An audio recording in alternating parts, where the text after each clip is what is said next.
Bleu, balle, rouge, épisode 3, c'est parti. Cette semaine commençait le deuxième Masters 1000 de l'année en Floride à Miami, et on avait 8 Français au départ, dont une seule Française. Nous allons d'ailleurs commencer par Caro Garcia, qui était la seule Française à nous représenter dans le tableau féminin. Malheureusement, elle s'est fait sortir dès le second tour, mais du coup c'était son premier tour, étant tête de série, par Cirstea, qui était déjà son bourreau de Indian Wells. Malheureusement pour Caro, les déceptions s'enchaînent. C'est assez inquiétant parce que là, la semaine dernière, au moins, c'était en 3-7. Cette semaine, c'est en 2-7 et sec. Même si Cirstea fait plutôt un bon début de saison, c'est assez inquiétant pour Caro Garcia qui réussit pas à se relâcher et qui semble encore trop stressée par cette quatrième place au classement mondial. Et on l'espère retrouver son niveau. On espérait qu'elle soit numéro 1 mondial. Maintenant, on va juste espérer qu'elle tombe pas trop dans le classement. Côté homme, on a eu deux parties de tableau, deux ambiances.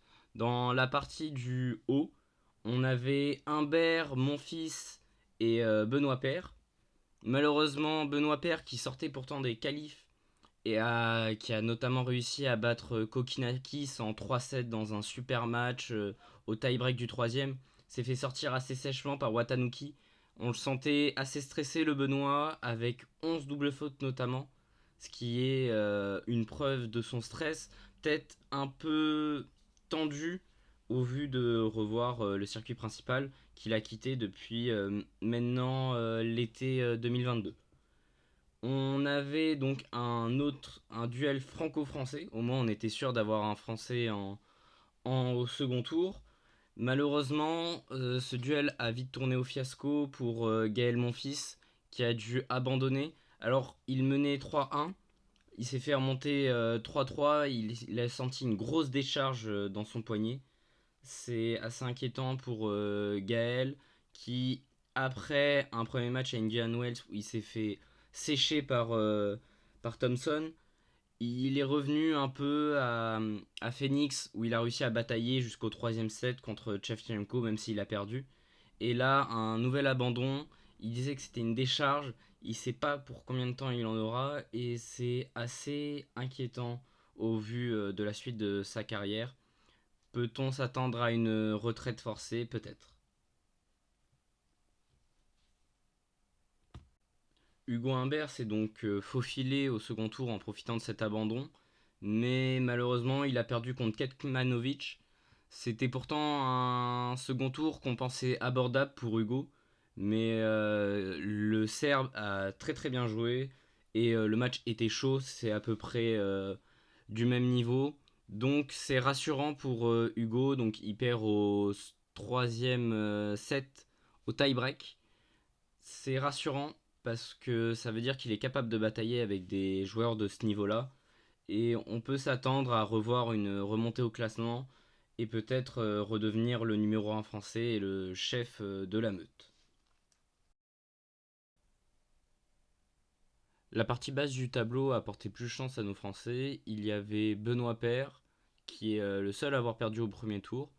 Et il y avait donc notamment Richard Gasquet, qui a réussi à se sortir d'Auquenel en 3-7, mais qui a malheureusement dû abandonner à cause d'un problème à la cheville avant même de jouer son match contre Tsitsipas.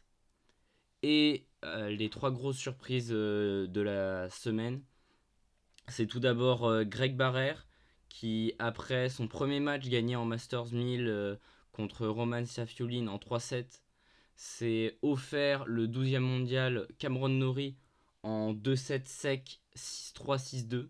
C'est une victoire impressionnante, même si il était face à un Cameron Norrie assez fatigué. C'est une très très grosse perf pour Greg. Malheureusement, il perd en 2-7 contre Banks, où il peut avoir beaucoup de regrets, notamment dans le deuxième set, où il a 5 balles de 7 et il menait alors. Et les deux autres Français encore en course, qui sont Manarino et Quentin Alice. Notre français chauve, notre divin chauve, Adrian Manarino, il a réussi à se défaire de la pépite Zheng au premier tour après un premier set perdu. Mais après, il a réussi à parfaitement le gérer. Il a gagné calmement. Pareil contre la pépite américaine Ben Shelton qui avait fait quart de finale à l'Australie. C'est très très bon pour Adrian qui réussit à emmêler la tête des jeunes.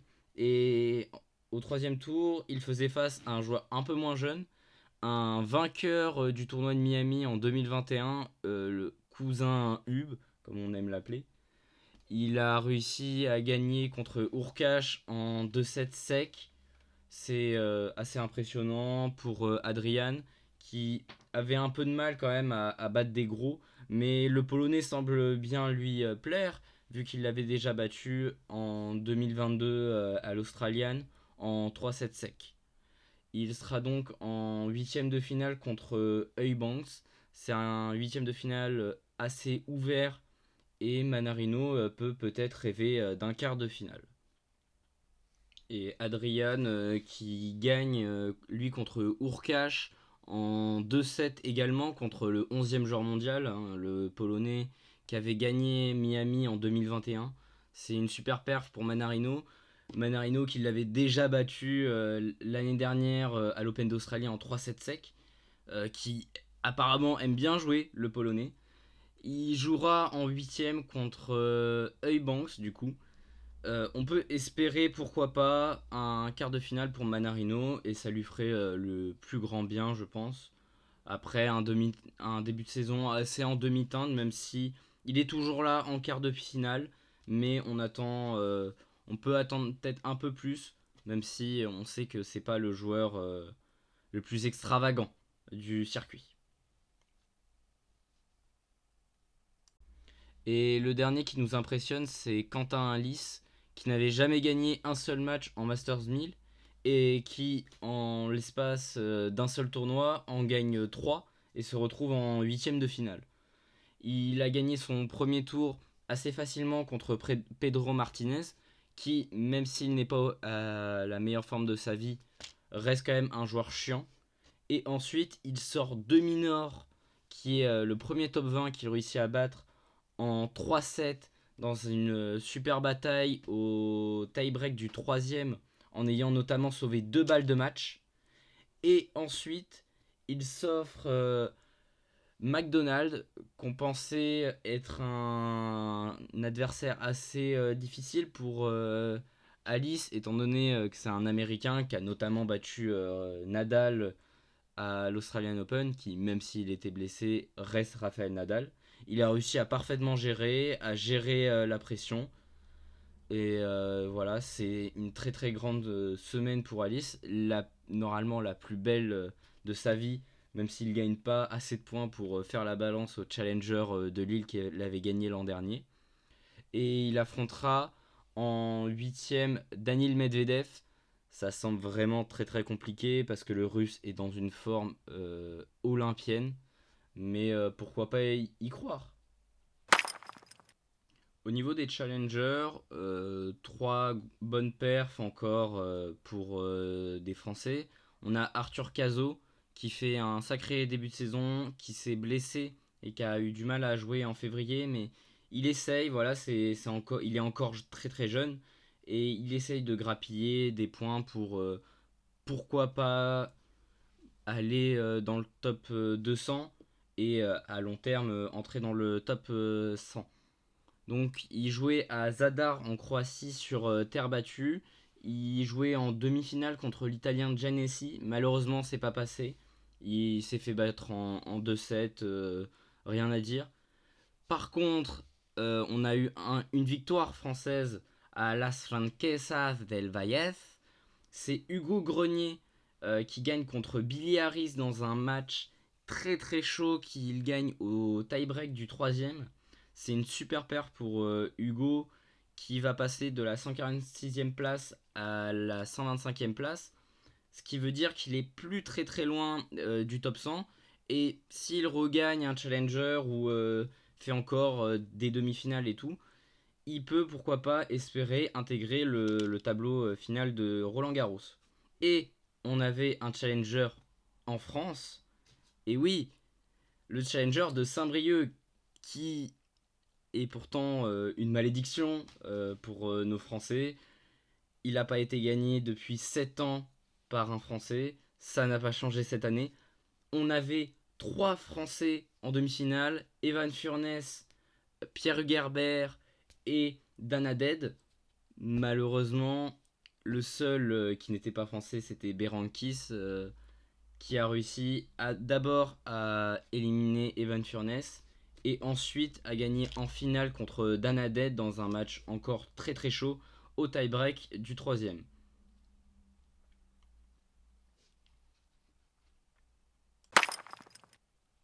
Et côté Futures, on avait 4 Français en finale.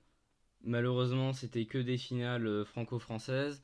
On avait du côté masculin au M15 de Monastir Maxence Bauge contre Alexandre Aubriot. Ça a fait 3-7. C'était un match pour de top 900. C'est Alexandre Aubriot qui gagne. Voilà, c'est bien. Ça se bagarre un peu dans les futurs pour essayer de grappiller des points, même si c'est très peu. Là, c'est 15 points ATP gagnés, c'est rien. Et au W15 du Havre, on a une jeune française, Loïs Boisson, qui a réussi à s'imposer. Elle a 19 ans, donc c'est encore une jeune espoir. Elle vient du coup d'entrer dans le top 700 grâce à cette victoire. Elle est 661ème. Elle a gagné contre Diana Martinov. Merci de m'avoir écouté dans cet riche épisode, notamment avec les grosses perfs de nos Français à Miami. On espère que ça va continuer. Faut les soutenir. Ce soir, on a donc Manarino contre Eubanks et Alice contre Medvedev. On espère qu'ils aillent loin et pourquoi pas gagner Miami ou peut-être une finale. Mais bon, ça semble un peu trop utopique. Mais pourquoi pas.